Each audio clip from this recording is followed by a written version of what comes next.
Hello, everyone, and thank you for joining us for this dialogue, IYRP Year 2026. My name is Jacob Lekaitogo, a pastoralist youth from Samburu Pastoralist Community here in Kenya. I'm also the chair of the IYRP Youth Working Group and the president of the African Youth Pastoralist Initiative, AYPI Kenya. When I was growing up, I used to take care of my father's livestock in the rangelands until I was 7, and I had to go acquire formal education. Our family did not treasure much of formal education, especially for the eldest son, as they are viewed as the family shield. I had a quest to understand what other pastoralist way of life look like globally, and why there's great passion for. That's why there's great passion for me to know about IYRP and to learn about pastoralist way of life, the commonalities and differences. Hence the conversation I had with Igshaan Samuels, co-chair of IYRP Global Alliance, and Maryam Niamir Fuller, the senior advisor to the IYRP Global Secretariat. So, Maryam, if I start with you, how did the idea of IYRP ever get started, and what did it take it to get approved to the United Nations General Assembly? Well, the idea dates all the way back to the International Rangeland Congress of 2008 in Hohhot, China. But the process started in earnest in 2015 with the efforts of the U.S. Rangeland Partnership and our dear friend, the late Jim O'Rourke, and many others around the world. By 2021, and with the leadership of the Mongolian government, a resolution was passed at the UN with 102 countries supporting it to declare 2026 as the IYRP. This is the first time the terms rangeland and pastoralists ever made it into such a global stage, and it is probably the first time an international year was designated with such a bottom-up process. So we're very proud of it. And congratulations for that. So, Igshaan, we see the coverage, the scope of IYRP. What areas does this cover, or what people? I think to best answer you, Jacob, let me tell the audience what we mean by rangelands. So we've taken the definition developed by the International Rangeland Congress, where they define rangelands as land on which indigenous vegetation is predominantly grasses, grass-like plants, forbs, or shrubs that are grazed or have the potential to be grazed, and which is used as a natural ecosystem for the production of livestock and wildlife. And also to define pastoralists, the International Rangeland Congress, specifically the Working Group on Socio-Institutional Terms, they define pastoralists as people who gain their livelihoods primarily from livestock, domesticated and semi-domesticated animals that graze predominantly on natural and semi-natural rangelands, including grasslands. So there are so many different words, as you can see from the two word clouds, that describes rangelands or pastoralists. So this is in English, let alone the other languages. The terms rangelands and pastoralists might not be used everywhere, but they are common terms that help bring attention worldwide. And the IYRP Global Alliance have also taken an integrated approach to sustainability. As you can see from the 12 global themes that the IYRP have developed, and we will celebrate a global theme every month during 2026. And these themes include social and economic services that rangelands provide, biodiversity and ecosystem services, soil, water and land use, indigenous knowledge and culture, sustainable livestock production, pastoral women, pastoral youth, and also sustainable technologies and innovation. So these are the 12 themes that we will celebrate during 2026. So we've truly taken an integrated approach to sustainability, Jacob. Yeah, thank you, Igshaan. But why do you even bother? Like, what differences will the international year bring, if I may ask, to you, Igshaan? I think you're quite right. There are some international years who have not made much of an impact. But you can see from our website what we have already achieved since 2015. This is because during the process of convincing the governments to declare IYRP, we carried out a lot of awareness raising events such as seminars, side events and global gatherings, regional conferences, etc. And since the IYRP have been declared, we continue to prepare for 2026. For example, we had a side event titled Nature-Based Restoration and Multi-Purpose Use in Rangelands, where we're promising solutions to benefit our planet and people. And this side event was held at the UN Stockholm Plus 50 conference on June the 2nd, 2022. And at this event, we helped to bring our issues to the attention of the environmental community. Currently, the global alliances or the Global Alliance of the IYRP with more than 360 organizations worldwide. And we are also collaborating with the International Year of Woman Farmer, who will be celebrated in 2026 as well. Just to add on, like for example, the Global Environmental Facility, GEF, has financed a $1 million project that aims to develop monitoring standards for rangelands worldwide. And even to add further, some countries such as those in Central Asia, including Mongolia, they've already developed new laws and policies in support of rangelands and pastoralists. So we see that the proclamation of the International Year has already helped amplify key messages and awareness raising. And we are seeing more and more scientific articles, public media coverage, giving recognition of pastoralism and healthy rangelands in the international and national arenas. And we hope this trend will continue. Oh, that's so great. Maryam, we've heard of great things that Igshaan have said there. So maybe I ask, what is IYRP all about and how is it relevant to sustainability?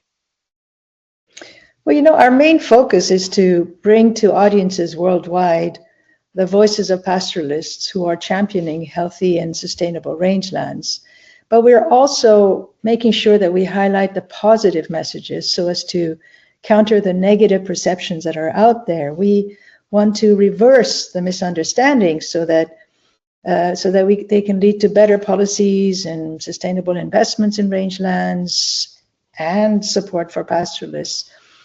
Interestingly enough, on the one hand, we see pastoralists and rangelands sharing common issues and challenges around the world. And on the other hand, there are fascinating differences in tradition, innovation, and opportunity. So unlike other international years, the IYRP is about both. We want to celebrate the differences and highlight the commonalities. Thank you, Maryam. So to you, Igshaan, we've heard of these fascinating challenges, differences that are shared by pastoralists globally. How are these rangeland pastoralists different across the world? Jacob, let me show you the world map of pastoralists that are being developed by the League for Pastoralist People. And it shows the fairly widely distribution of different pastoral groups throughout the world. And what's fascinating about this map is the fact that these pastoralists in general, they raise about 16 different types of livestock species, including yaks, horses, ducks, and even reindeer. And with the map, the global diversity map of rangelands that you see now, it shows that rangelands, they cover different types of ecosystems, the arid areas, temperate areas, and subhumid ecosystems. And in these ecosystems, the plant growth forms differ. So it's quite interesting that it also encompasses, very rare and untypical ecosystems, such as the Arctic area where there are Sami reindeer herders.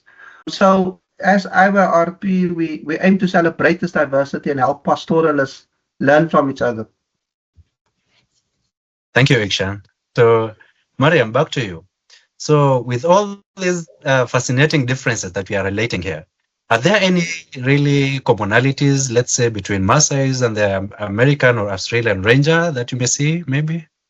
Yeah, it may sound like they have nothing in common, but in fact, rangelands and pastoralists around the world share common issues in all of those 12 themes that we've selected to highlight in 2026.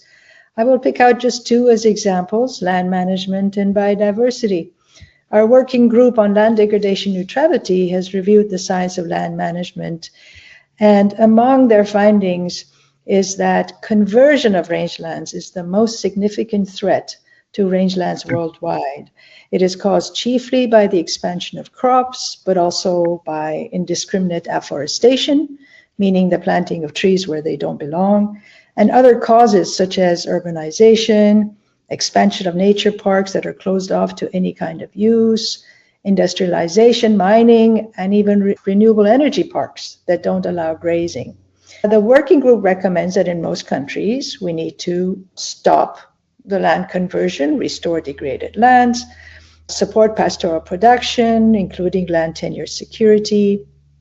In some countries, we need to redress the unbalanced subsidies within the livestock sector between the extensive and intensive systems, et cetera, et cetera. So, and in other countries, the public perception of rangeland-based pastoralism needs to change. They need to see that livestock produced by pastoralists on rangelands are carbon neutral, preserve ecosystems, are humanely treated, and their products are healthy to consume. This would then allow producers the social license to operate, to be competitive, and to innovate. So you see, each of our monthly themes will be packed with issues that resonate all around the world, and each region will be able to drill down to their own specific concerns and design the positive messages in a way that reflects its own peoples. But on the biodiversity, Igshaan, how about I turn to you for an explanation? Yeah, Maryam, if we consider that, global rangelands cover approximately 54% of the Earth's land surface, these rangelands are home to unique fauna and flora that are adapted to the conditions within rangelands. Rangelands, for example, in Central Asia, they host over 3,000 different plant species, and many of which are not found outside of this region. But beyond just providing habitat, rangelands play a role in maintaining ecosystem services, such as soil stabilization, water infiltration, and carbon storage. But protecting rangelands is not only important for the livestock sector. It's also important for preserving biodiversity and maintaining the balance, the ecological balance that supports life on Earth. That's so good to hear, Igshaan. So maybe IYRP aspires to cover much ground. But is it just a big party, a one-off awareness-raising campaign in 2026? Or is there more to you, Igshaan? Momentum is building up for actions as we continue toward 2026 and beyond. And even all of the regional IYRP support groups and the working groups of the IYRP are gearing up for 2026. For example, the working group on pastoralism and women, or pastoralism and gender, they are organizing a global gathering for pastoral women. And there are also other regional gatherings that are being planned, such as the one in Madrid, Spain, or the Yak gathering in the Asian Highlands, or the World Reindeer Herders gathering that will happen in 2026 in Mongolia. But we also expect significant resolutions to be adopted at the forthcoming UNCCD COP17 in 2026. We also see a strong leadership taken by the FAO when they implement the IYRP. But going forward, we would like also to see the possibility of a permanent international day dedicated to rangelands and pastoralists. So we're hoping that these activities will continue beyond 2026, Jacob.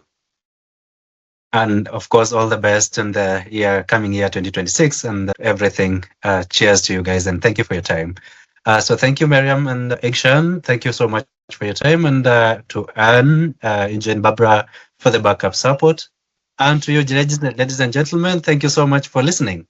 As young people, IYRP 2026, we see it as a great opportunity for the youth to take up role of raising awareness of rangeland and pastoralist communities and the role they play in sustainable development.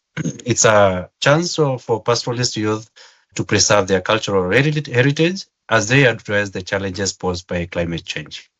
The youth expect that the year will lead to actionable policies that will protect their livelihood to ensure equitable access to resources and policies that secure their land rights for pastoralists globally.